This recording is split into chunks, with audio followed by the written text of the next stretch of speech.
ஒரே நாடு ஒரே தேர்தலை நடைமுறைப்படுத்தக்கூடாது என வலியுறுத்தி சட்டப்பேரவையில் முதலமைச்சர் கொண்டு வந்த தீர்மானம் பற்றி அதிமுக, பாஜக உள்ளிட்ட கட்சிகளின் உறுப்பினர்கள் தெரிவித்த கருத்துக்களை இப்போது பார்க்கலாம்.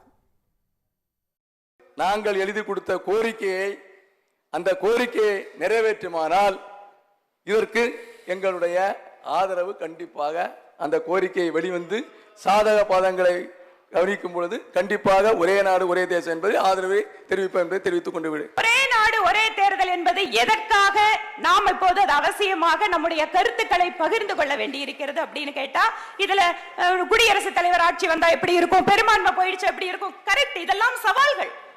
இந்த கேள்விகள் எல்லாம் வரக்கூடிய காலத்திலேயும் வரும். யாரோ ஒரு கருத்தியலுக்காக யாரோ ஒருவர் ஆட்சிக்கு வருவதற்காக அப்படிங்கிற அன்பவுண்டட் ஒரு பயம், தேவையில்லாத ஒரு பயத்தின் அடிப்படையில் இந்த தீர்மானம் வருவதாக நாங்கள் நினைக்கிறோம். இதே நிதி ஆயோக் ஒரு புள்ளி விவரத்தை சொல்லுகிறது.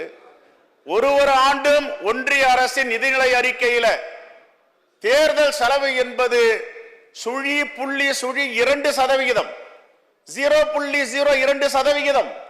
பிரதமர் வெளிநாடுகளுக்கு செல்லும் செலவை விட மிகவும் குறைவானது இது. உண்மைக்கு மாறான ஒரு பிம்பத்தை சித்தரித்து அதற்காக ஒரே நாடு ஒரே தேர்தல் என்கிற முறையை நோக்கி, அதிபர் முறையை நோக்கி இந்த தேசத்தை பன்மைத்தன்மைக்கு எதிரான பாசிச ஆட்சியாளர்கள் கொண்டு செல்கிறார்கள். உடனுக்குடன் செய்திகளை தெரிந்து கொள்ள சன் நியூஸ் பெல் ஐகானை கிளிக் பண்ணுங்க.